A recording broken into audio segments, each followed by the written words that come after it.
এই 5টি গাছের যে কোনো একটি বাড়িতে রোপণ করুন রথযাত্রায়। অর্থসুখ, সৌভাগ্য উপচে পড়বে সংসারে। সনাতনী বিশ্বাস মতে রথযাত্রার দিনটি অত্যন্ত পবিত্র মনে করা হয়।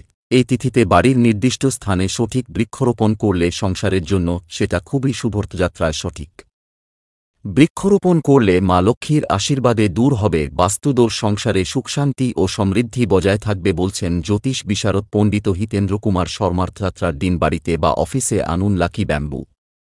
শুভ এই বাঁশ গাছ আপনার জীবনে সুখ, শান্তি ও সমৃদ্ধি আনবে। রথযাত্রার দিন বাড়ির উত্তর পশ্চিম কোণে রোপণ করুন নিম গাছ। অন্যদিকে নিম গাছ রোপণ করলে কিন্তু অশুভ প্রভাব পড়বে সংসারে।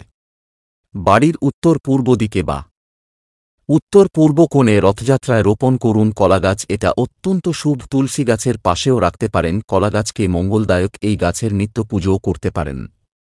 রথযাত্রায় বাড়ির দক্ষিণ বা পশ্চিম কোণে রোপণ করুন নারকেল গাছ। সংসারে চিরস্থায়ী হবে মা লক্ষ্মীর আসন। তবে নারকেল গাছের ছায়া যেন বাড়িতে না পড়ে, সেদিকে খেয়াল রাখতে হবে। শুদ্ধ বসনে নীল অপরাজিতার চারা রথযাত্রা তিথিতে রোপণ করুন বাড়িতে। এই শুভ গাছের প্রভাবে মা লক্ষ্মীর আশীর্বাদে ভরে উঠবে আপনার সংসার। রথযাত্রায় এই 5টি গাছের মধ্যে যে কোনো একটি রোপণ করুন বাড়িতে। সুখ, শান্তি, শ্রী, অর্থ সম্পদে ভরে উঠবে আপনার সংসার। রথযাত্রা থেকে তুমুল মুহূর্ত।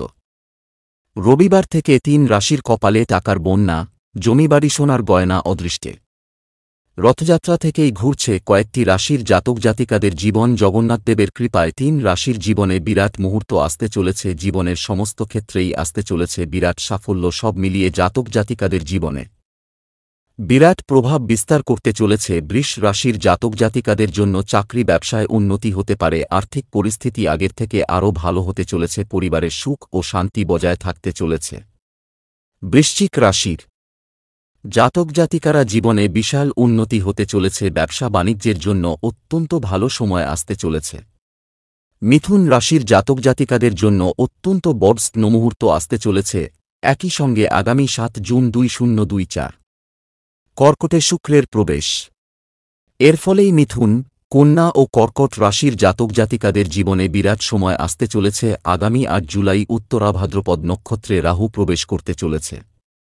এর ফলে রাহু ও শুক্র মিলে নবপঞ্চম রাজযোগের নির্মাণ করতে চলেছে। এর ফলে জাতক জাতিকাদের জীবনে বিরাট প্রভাব বিস্তার করতে চলেছে। এর ফলেই ভাগ্য বদলাবে। মেষ, তুলা ও সিংহ রাশির জাতক জাতিকাদের জীবন আগের থেকে আরও ভালো হবে। তুলসী গাছে জল অর্পণের এই নিয়মটি জানেন? অর্থভাগ্য তুঙ্গে রাখতে শাস্ত্রমতে রইল কিছু টিপস। হিন্দুশাস্ত্রমতে তুলসী গাছ খুবই তাৎপর্যপূর্ণ। তুলসী গাছের পুজো শাস্ত্রমতে হয়ে থাকে। শাস্ত্রে বলা হচ্ছে এই তুলসী গাছ সঠিক উপায়ে পুজো করলে তা সংসারে সমৃদ্ধি নিয়ে আসে। তুলসী গাছকে পুজো করার উপায়ের মধ্যে রয়েছে তাকে জল অর্পণ করে পুজো করা। তবে এই জল কোন পাত্র থেকে অর্পণ করলে সংসারে সুখ সমৃদ্ধি বাড়ে তা দেখে নেওয়া যাক।